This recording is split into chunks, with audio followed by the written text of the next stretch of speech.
What's going on, everybody, and welcome back to Johnny K Picks. And in this video, I'm going to be going over my full card picks and predictions, along with the bets that I'm looking at so far for UFC 292, Sterling versus O'Malley, Zhang, Lemos, however you want to say it.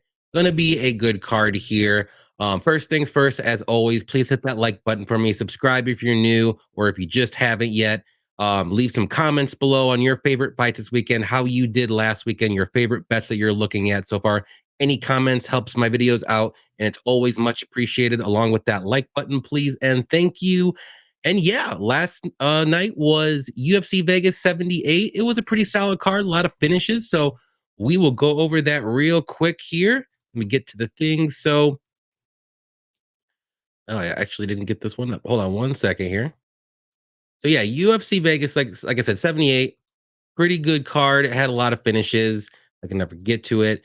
Yeah, we'll go down the list here. For my picks, I ended up going 9-4. And for my bets, I had 6 bets. Technically, you can count it as 5 because it did double down on one of the money lines. So it was 6 bets, but really it was 5. I only lost one of them, if you want to say, and I won 5.36 units profit. So that's 5 winning cards in a row, and we're looking to make it 6. Got the lucky LFA white hat on, so we're going to keep it going for one more week here. But like I said, let's go over these fights here. Luana Santos versus Juliana Miller. Miller looked awful. She had an awful weight cut. She had about a minute and a half of cardio, and she had nothing left. So good win from Santos. I felt like it was a little easier than she expected, maybe, but I don't know if Juliana Miller should be in the UFC anymore. I'll be honest with you. I know she won tough, but man, I don't know how she won tough. Let's be honest. She needs a lot of experience. She needs to go down into the regionals, LFA maybe, and get some more work in. Santos, though, did look good, but that was her UFC debut, and she really didn't get a chance to see too much of her whole game, if you want to say. Damon Blackshear versus Jose Johnson. Damon Blackshear is very good wrestling, very good grappling. Got a twister, 1 of 3 in the UFC now. I can tell early he didn't want to strike with him because Jose does have good striking. So he's like, all right, I'll just take this to the mat. Dominated Jose on the mat. So good win from Damon Blackshear. Jacqueline Amorim versus Ruiz. Amorim looked very good. Dominated Ruiz, though, very small. So I don't want to crown Amorim as this new up and coming fighter just yet. I want to see her against someone her size because she was just bullying Ruiz. And you could tell she was just a bigger, stronger fighter. She was very comfortable off her back. She actually let Ruiz take her down a couple times because she knew she can reverse her on the mat. So to me, I get it. Good fight IQ there. But if it's against someone halfway decent, I don't know if that's going to happen. So we'll see what happens. But good win from her. Martin Boudet versus Josh Parisian. This is the only bet that I got wrong. I thought this fight would go over 1.5 rounds, but Boudet got the Kimura at the end of the first round. Josh Parisian did not look like he wanted to be in there. His cardio faded quicker. He got popped a couple times. And yeah, he got taken down, which I didn't think Boudet would do.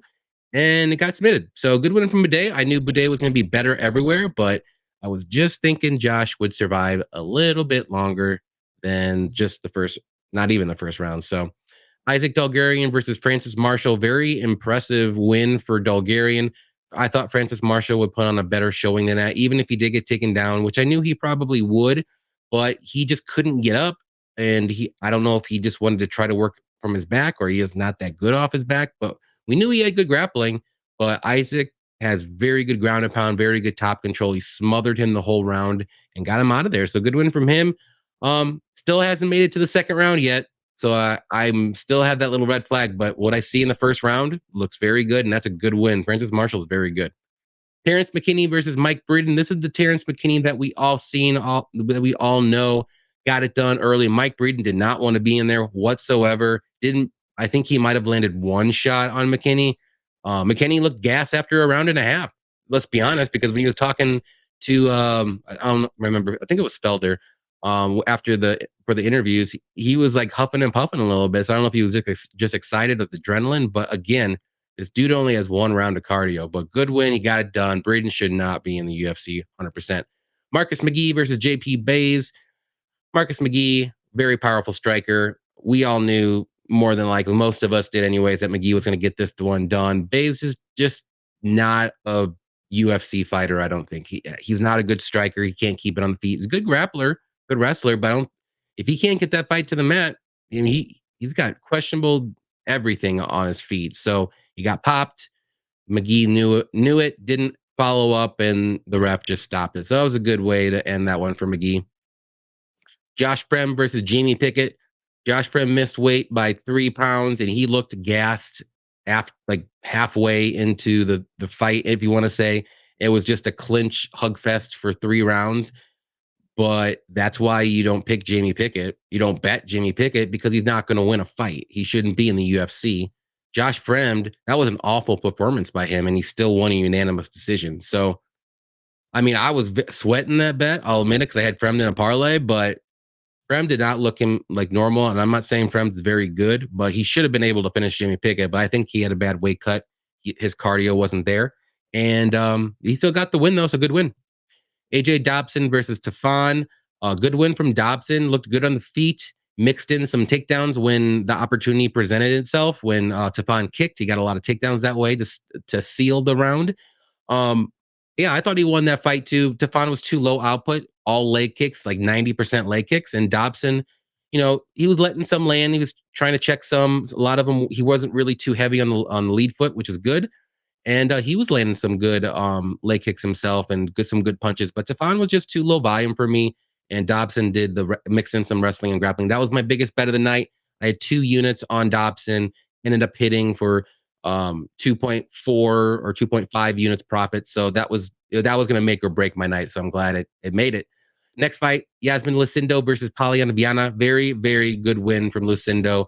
I had Poliana as a pick, no bet or anything, but yeah, she impresses me more and more in every fight. So I like her at strawweight. She's stronger, powerful punches, and she's got good grappling, which I knew. So, and she got that arm triangle choke against a very good grappler who's never been well, she's been submitted once, but so that'll be her second time. So against a very good grappler, like I said. So she's 21 years old, only going up. Khalil Roundtree versus Chris Daukaus. Whoever, I don't know who was betting Chris Daukaus or picking Chris Daukaus or one of the two. Like Khalil Roundtree should have been minus 300 or better, or maybe minus 400. I don't understand how he was minus 170 before the fights started. I think right before the fight, I looked at the line and he ballooned up to like minus 210 because we know who Chris Daukaus is. And I don't care what weight class it is. He doesn't have a chin. You saw it. Khalil's powerful. Maybe you can bet Chris Daukaus against a grappler who doesn't have power in his hands, but no. Khalil should have been a way bigger favorite, and I'm glad I took advantage of that because I'll take that all day. Questionable fight of the night: Cub Swanson versus Hakeem Dawodu. It was a close fight, close as we all probably thought, but I thought Dawodu won that fight. I thought it was a very close first round. I thought he edged it out. Swanson did look good early in the first, but I think Dawodu ended better. I thought Dawodu definitely won the second round, even though Cub did have a couple good shots, but I think Dawodu did better. And then the third round was close, but I think I would have gave it to Cub because of the late takedown and control time. So I thought it was a clear 29-28 Hakeem Dawodu, but it was a clear 29-28 Swanson for the judges. So I don't know. I did have the over 1.5 in this fight. No money lines or anything, but I don't know about that. To me, I thought that was the wrong call. Would I say robbery? Maybe. It was close. And then Vicente Luque versus RDA. I had RDA as a pick, no bets or anything on this fight. But Luque did good, very good striking.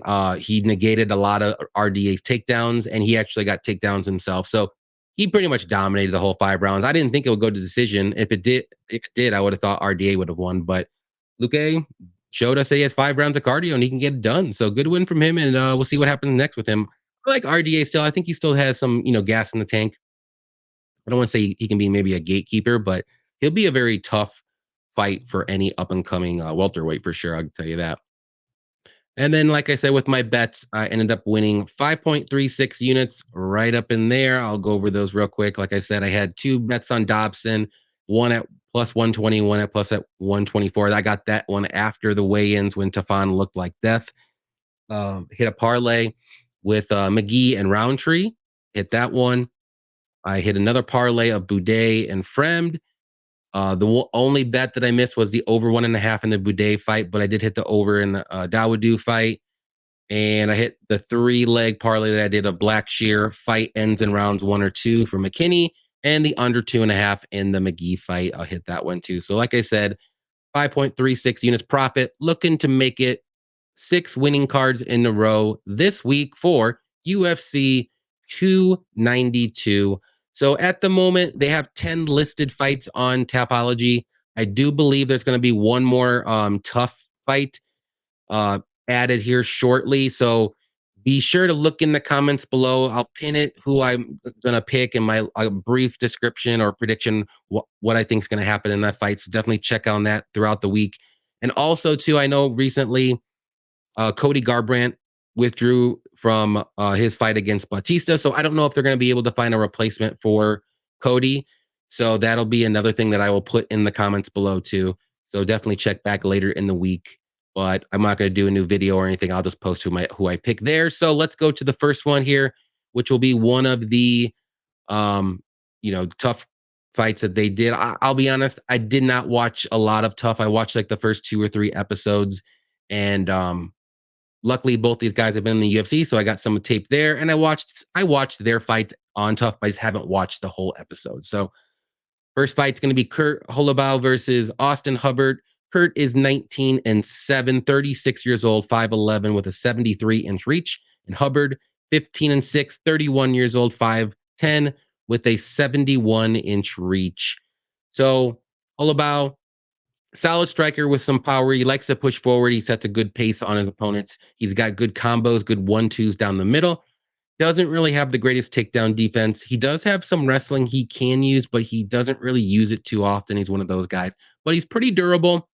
And in the UFC, he was 0-4 if you're not counting the Dana White Contender Series fights. So he's been fighting good guys though. Thiago Moises, Shane Burgos, Hani Barcelos, like those are good guys he's lost to. So I'll give him a little pass there.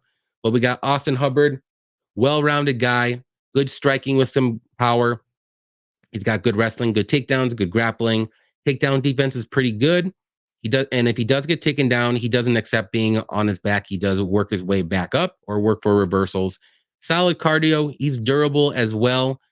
He was submitted against Joe Selecki. Then he got a win against Dakota Bush, and then he lost to Pichel. So he's fought some decent guys as well. So both these guys are seasoned, if you want to say. But for me, I'm going to go on the side who's a little bit more well-rounded, a little younger as well, and I'm going to go with Hubbard. I think both guys on the feet, it would be a close fight, but Hubbard, like I said, going to have the wrestling advantage, and I think he can get those takedowns rather easily if he wants to. I do think this fight will go to decision. Both guys are tough. They're both pretty durable. I wouldn't say they're the craziest like finishers either, but they do kind of I wouldn't say gas out, but they do slow down. But they're, like I said, they're durable. They just don't have that like finishing instinct. So give me Hubbard to win by decision. Bets, I don't know the lines yet. They're not on Fan or DraftKings, but you can look at the over here or Hubbard money line. I don't know who's going to be underdog or not, but I like Hubbard to win this fight though. Next one's going to be Marina Moroz versus Karine Silva. Moroz is 11-4, 31 years old, 5'7", with a 67-inch reach, and Silva is 16-4, 29 years old, 5'5", with a 67-inch reach. So Moroz, she's a solid striker with good volume. She can be hittable on the feet though. Has okay wrestling, good grappling, and good submissions. Sorry guys. Fight IQ is a little bit questionable in her last fight. She just didn't want to go for any takedowns against Maya, and she was losing the striking battle. It just looked like she didn't know what to do if she couldn't get takedowns. It was kind of weird. So, but she's tough. She's durable. She looked good in the Agapova fight, but there you go. She beat Bueno Silva, which is a very good fight, but this was 3 years ago. So I mean, she's been active lately. But we also got Karine Silva here. She's a very, very good grappler with good takedowns, very good submissions, very dangerous on the mat, very good top control, good ground and pound. She's very strong, good power in her hands. Her striking is decent. I wouldn't say it's amazing, but like I said, good power with in those hands. If she does want to get this fight to the mat, that's her first go-to, if you want to say.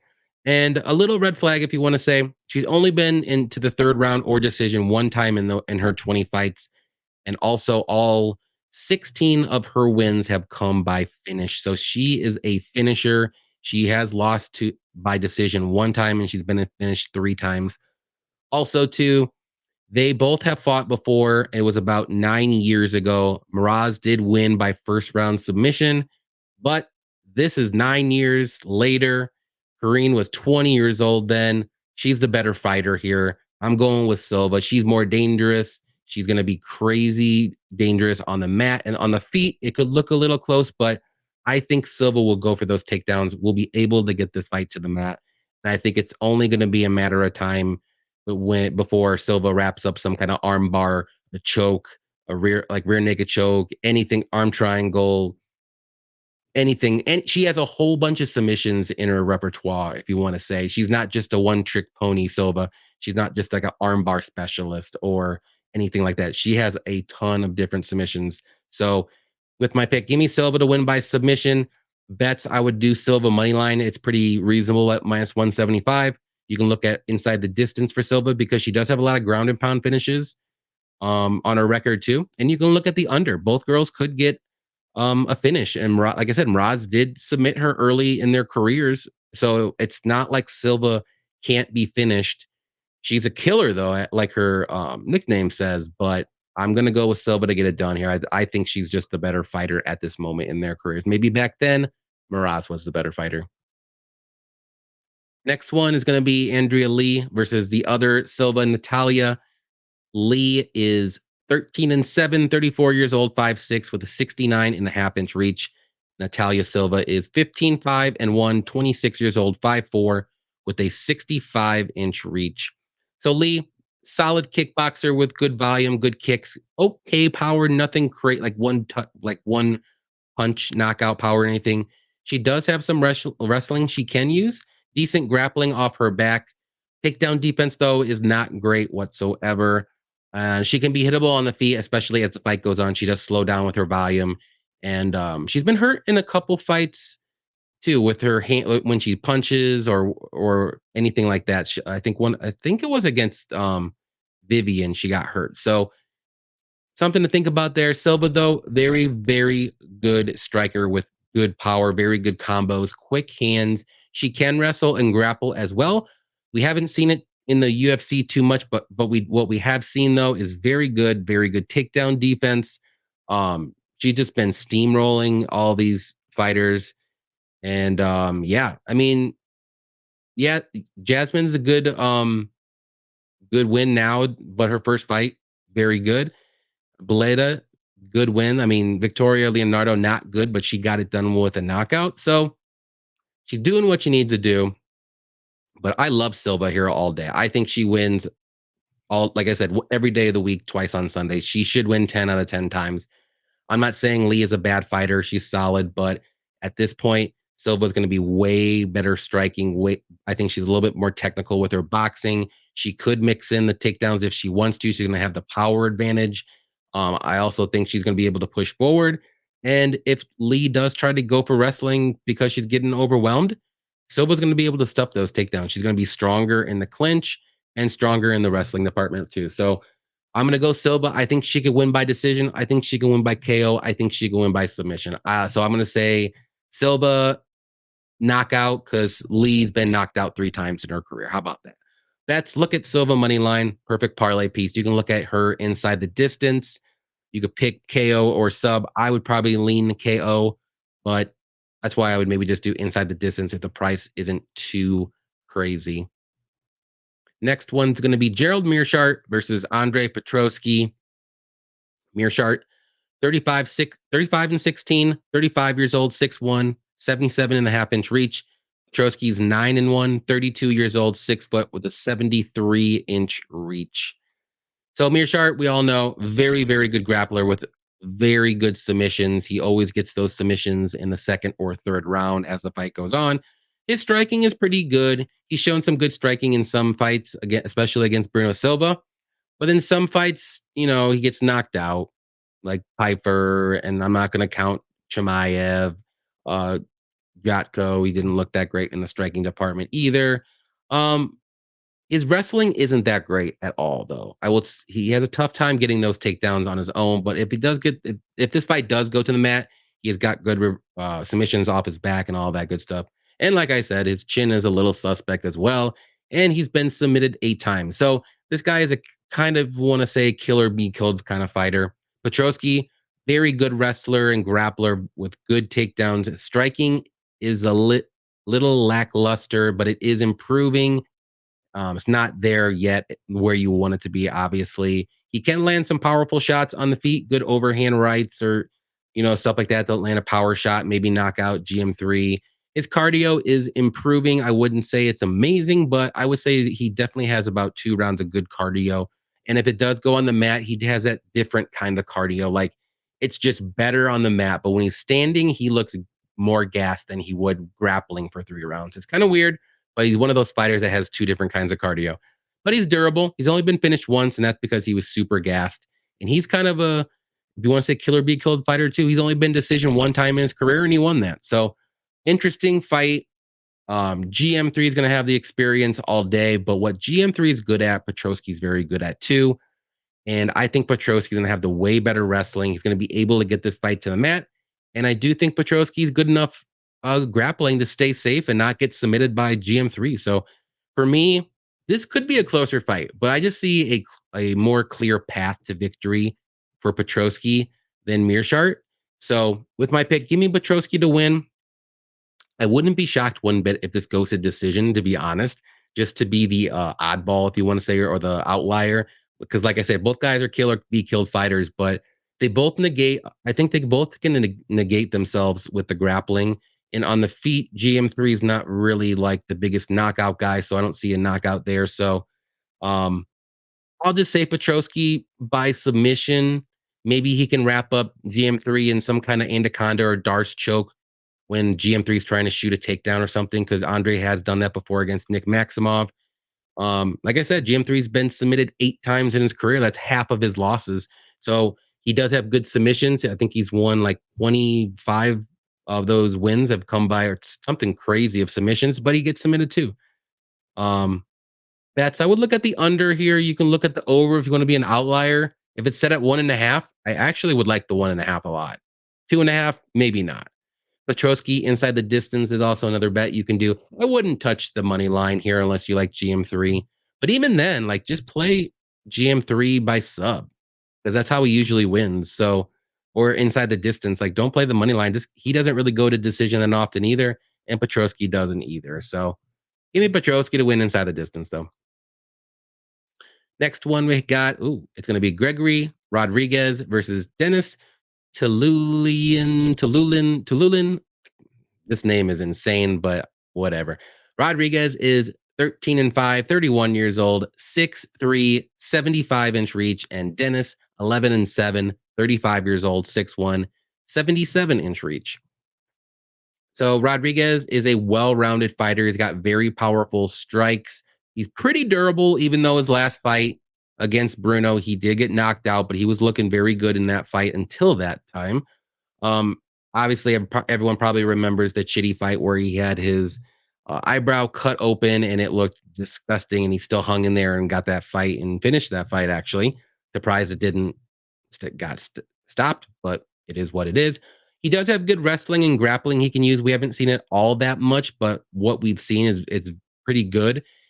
It can take a toll on his cardio if he gets a little crazy. So maybe that's why he doesn't use it that often. And he can be hittable at times, but he dishes it right back. He's got good power in his hands. But Dennis, he's a good striker, good boxing. He does have power in his hands. I wouldn't say it's like crazy knockout power. It takes a while to get the knockout for him. He likes to make fights more of a brawl than more of like a technical boxing fight. He can be hittable on the feet as well. His takedown defense is not good whatsoever, and he does not know what to do on the mat when he is taken down, as you saw in his last fight against Park. He got submitted right when he got taken down, basically. So I like Rodrigues here. On the feet, it could play out a little bit closer than I would like, but I think Rodrigues is the better striker, too. I think he's the more dangerous guy in the feet, and he has that wrestling and grappling option where Dennis has zero takedown defense and submission defense and defensive grappling. So I can't overlook that whatsoever. So give me Rodrigues to win. I do think he's going to get the knockout, whether it's going to be on the feet or ground and pound. Maybe Dennis starts slowing down after he grapples a little bit in the first round, and then eventually Rodrigues gets that knockout. Bets, you can look at, Rodrigues money line for a parlay piece. I think that's safe. You can look at him inside the distance or maybe a sneaky submission prop if he gets this fight to the mat. Because if he does get this fight to the mat, I wouldn't be shocked if he gets a submission. And also, you can look at the under. Dennis, like I said, he does have some power. He can knock out Gregory in some, world, if you want to say. But Gregory is going to be the more the guy with the higher chance of getting the finish here. But I wouldn't mind the under if it's set at 2.5. I wouldn't mind it whatsoever. Next one we got is going to be Chris Weidman versus Brad Tavares. Weidman is 15-6, 39 years old, 6'2", with a 78-inch reach. And Tavares is 19-8, 35 years old, 6'1", with a 74-inch reach. So we got Chris Weidman making his UFC return here after that crazy leg injury about 2 years ago where it broke in half, and it was disgusting. But he's got solid striking. He's got very good wrestling and takedowns. His chin is a little suspect, though, because in all 6 of his losses, he's lost by knockout. Solid cardio, though. He always gives it all. He's never going to give up. Like I said, it's been a little over 2 years since his last fight, and he's recovering from that injury. And he is 39 years old, which that is never a good thing. Tavares, though, solid striking with okay power. He's not really the craziest one punch knockout guy either. He's got good takedown defense, though. He can wrestle, but he doesn't use it as often maybe as he should. He does have good cardio.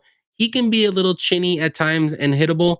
4 of his 8 losses have come by knockout, but we've seen him take some crazy shots before he gets knocked out, or maybe not. Bruno Silva is one of the great, like, not greatest, I'm sorry, one of crazy knockout guys in the division. I know he got knocked out, but he took some good shots before that. Dricus landed some very good shots, good knees on him, and he didn't knock him out. And Shabazian does have some good shots too. So he's durable, but he can be knocked out. But this fight, I think I would stay away from. I mean, there's red flags galore here. Brad Tavares isn't the craziest finisher to maybe um warrant his minus 260 money line. For me, I don't think I'm scared to bet him, but I do think he wins this fight because I think the bigger red flags are on the Weidman side. 39 years old, hasn't fought in 2 years, coming off a very bad injury. How is he going to look in the first round? Is he going to have some ring rust? I think Brad Tavares should be able to get this one done. I'll say by decision. Like I said, Tavares isn't the craziest of finishers, but if he does get a finish, it might be by knockout because, like I said, Chris Weidman, his chin may be a little suspect. So I'll say Tavares to win by decision. Like I said, bets, you can look at the over. I would feel more comfortable betting the over in this fight instead of picking a side. But you can bet Tavares money line is not, I guess, not too bad. But I just have a couple red flags on both these guys, and I'm not comfortable enough to bet a side. Next one's going to be Marlon Vera, Chito versus Pedro Munhoz. Chito is 22-8, 22-8-1, 30 years old, 5'8", with a 70.5-inch reach. And Pedro, 20-7, 36 years old, 5'6", with a 65-inch reach. So we all know who Chito Vera is. He's a solid striker with tons of power for the bantamweight division. He can be hittable on the feet, and he's a touch low volume at times, but to a fault, I will say. But super durable, always pushes forward. He He builds as the fight goes on. This will be a 3-round fight, though. So he's going to have to do it real quick. But he also has very good grappling as well if this fight does get to the mat. With good kicks, I will say as well. Munhoz, though, high volume striker with very good leg kicks. He likes to push forward as well. He's always going to be in his opponent's face. He's super durable. He's never been finished in his career. He can be hittable, though. Solid grappling and wrestling, but he doesn't use it all that much in the UFC. So this is an interesting fight, as most of Chito Vera's fights have been lately. Um, Honestly, I could see both guys winning a very close decision because both guys are very tough. Pedro throws a ton of volume, and Vera has a ton of power to do a lot of damage. And most of his fights, you can see the other guy, and that guy's all bloody, bruised up, and you could tell he's been hit a lot. And Vera doesn't look like he's been hit at all. So to me, this could be a closer fight than the line says. I don't mind anyone taking a dog shot on Pedro, but really looking at it, Pedro's 36 years old now. Vera is 30, and I just think the damage of landing the harder shots on with Vera is going to be what does it, and I think it's going to be a very close 29-28 decision. So with my pick, give me Vera to win by decision. Like I said, both guys are super durable, have never been finished in their careers. And you can look at the over here. I love the over in this spot. Instead of picking a side, bet the over. And if you like Vera, Vera by decision instead of doing his money line. And Pedro, if you like Pedro, Pedro by decision instead of his money line. So I just think this fight's going to decision one way or another. I just don't know who's going to win. But I'm going to pick Vera because I do think he's going to do more damage on the feet. And that's going to be what the judges are going to be looking at. All right. Next one here is going to be a fun one. Neil Magny versus Ian Machado Garry. We got Magny is 28-10, 36 years old, 6'3" with an 80-inch reach. And we got Garry, who is 12-0, 25 years old, 6'3" with a 74-inch reach. So Magny is taking this fight on short notice. I'm sure everyone saw that. So he's going to be coming into this fight about a week and a half short notice. He's well-rounded. He's very tall, like long. He's got an 80-inch reach, solid grappling, okay wrestling.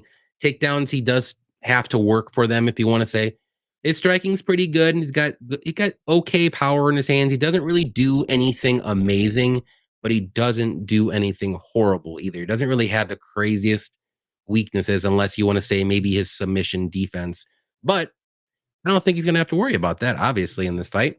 He's more so a decision fighter. He's like I said, he's not super dangerous. I think he's had 19 decisions. He's gone to decision 19 times in his career. Yeah, 19 times. So that's a lot of times to go to decision. So he's just not that guy. He's 36 years old now. And yeah, more times than not, he does when he loses, though, he loses by a finish. He doesn't lose by decision. So he wins by decision and loses by a finish.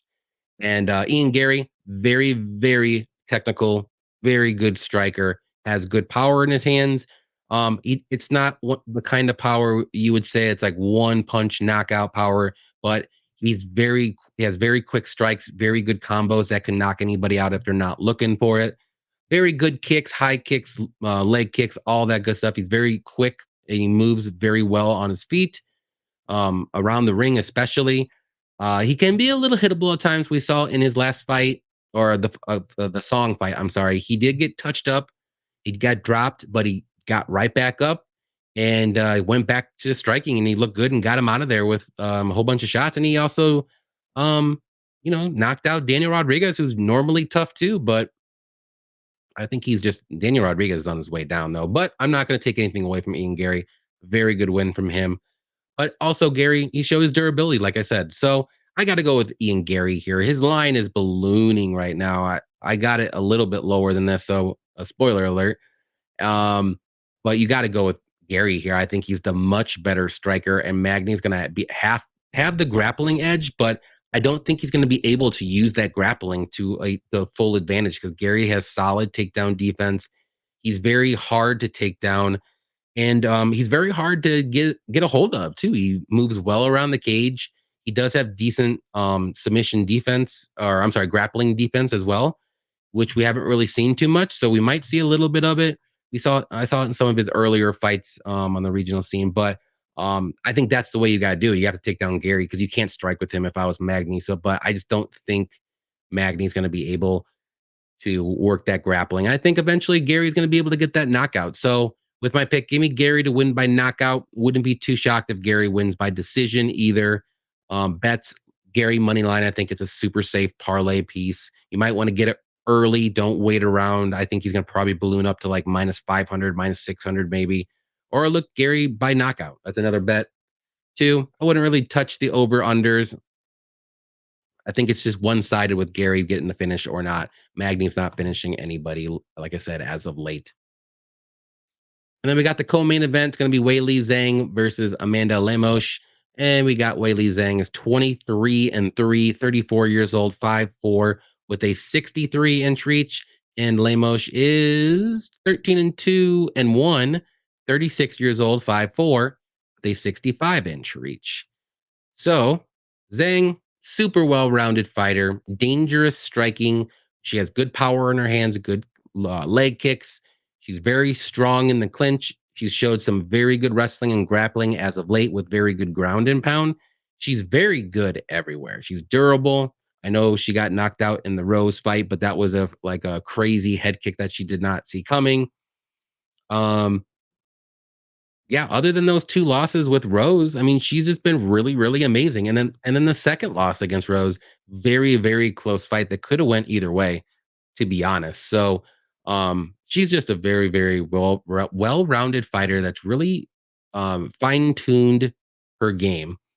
And we got Amanda Lemos, very powerful striker. She does have good takedown defense with sneaky submissions. She's got a sneaky guillotine, as we saw against Michelle Watterson, but she's more so a striker. She's going to try to knock you out. She can slow down as the fight goes on, especially if it gets in the rounds 2 or 3. The volume slows down. Her power doesn't seem like it's there. She just kind of seems like, her cardio just isn't there, but she is durable and she's only been finished twice in her career. I think one by submission and one by knockout. So the submission as of late was against Jessica Andrade, but Amanda was looking good in that fight until that happened. So with my pick though, I got to go with Weili. I think she's just the better overall fighter. I think Weili can dictate where this fight takes place, whether she wants it on the mat, whether she wants it on the feet. As the fight goes longer, it only favors Weili even more because Weili has gone 5 rounds. Well, Amanda, I mean, I think she's only been to decision a couple times, if that. Yeah, 2 times, and she's won both. But I will say the one against Angela Hill, that was very questionable win there. So she did not look that great on that in that win, if you want to say. So I'll say it. I thought Hill won that fight, but hey, it is what it is. Gonna go with Weili. I do think eventually Weili gets it done by knockout. I just think Lemos is gonna be able start slowing down in like the third, maybe fourth round, and maybe Weili gets some ground and pound and gets her out of there. Maybe just exhaustion or and just stuff like that. I would look at Wei Lee money line. You can look at her inside the distance. You can look at the unders. Lemos is gonna be live for a knockout at all times, so that's something to think about as well. And yeah, I like Wei Lee a lot in this one. And the main event is gonna be Aljamain Sterling versus Sean O'Malley. Sterling is 23 and 3. He's 34 years old, 5'7", with a 71-inch reach. O'Malley, 16 and 1, 28 years old, 5'11", with a 72-inch reach. So Sterling is a very good grappler, very good wrestler. He's got good submissions, especially if he can take the back of his opponent. That's what he's known for. He's a backpack kind of guy, if you want to say. He's got solid cardio. We have seen him slow down in some fights, though. The technique does drop a little bit as the fight goes on, but he doesn't like death gas or anything except that one Piotr Jan fight. Um, he's durable. His striking is pretty good, kind of unorthodox at times, but he's got good leg kicks too. Does have some power in his feet, good elbows, good flying knees, all that stuff. But he wants to get this fight to the mat. Let's be honest. O'Malley, very good striker, good kicks, good 1-2s down the middle. He's got good hands, good quick striking, good KO power. His takedown defense isn't awful, but it's not that great either. Um, he can slow down as the fight goes on, especially if he gets wrestled and grappled. We saw that in the Piotr Jan fight, but he stuck in there. He landed some very good shots in the third round. Very questionable split decision there, but it is what it is. And yeah, he showed, his grit, his toughness in that third round because it looked like he was gassed. But, like I said, landed some good shots and made it interesting and won the fight. So, 5-round fight. I want to say this. So, very fun fight, 5-round fight. Both guys do have their path to victory to win. Sterling needs to get this fight to the mat. O'Malley needs to keep this fight on the feet. But Sterling has fought the better competition in his career. I think he's going to have the better 5-round cardio as well.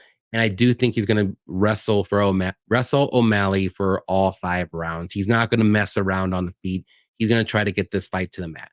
Um, Unless O'Malley can somehow stop those takedowns early, maybe hurt Aljo and slow him down. I just don't see how he wins other than like an early finish, or you hurt Sterling to the point where he's just slow and O'Malley can stop the takedown. So for me, I just don't see O'Malley sticking around for all 5 rounds after Aljo's going to try 20 attempts to take you down and probably land about 8 of them and get a whole bunch of control time, maybe 1 round of backpack.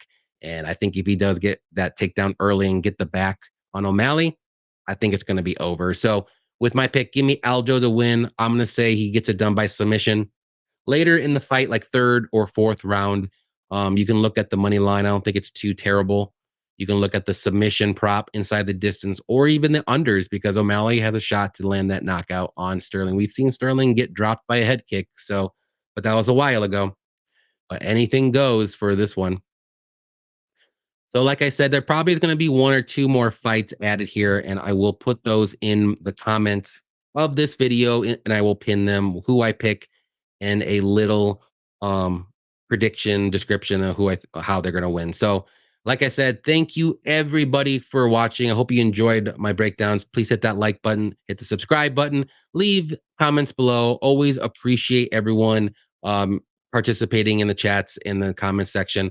Thursdays, as always, me and Cody from Blood Money MMA Bets, we're going to go live, do our live show on Thursday nights, 6 p.m. Central, 7 p.m. Eastern time this week. I believe it's going to be on Cody's channel, Blood Money MMA Bets, so definitely check into that.